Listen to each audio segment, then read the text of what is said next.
Welcome back to another technical deep dive here in the debug zone. Today, we're tackling a big question and breaking it down with insights from other users. Hopefully, this clears up some misconceptions and helps you get the answer you need.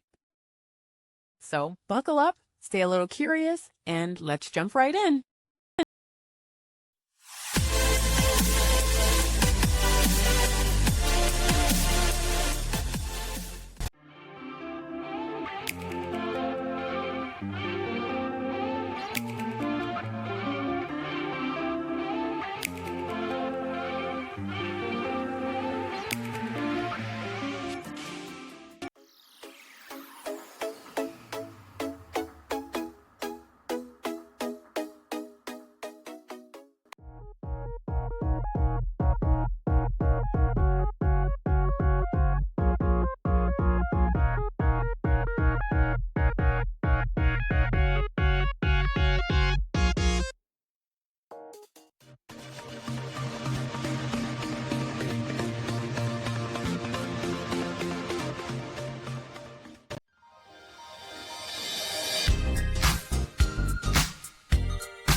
And that's a wrap.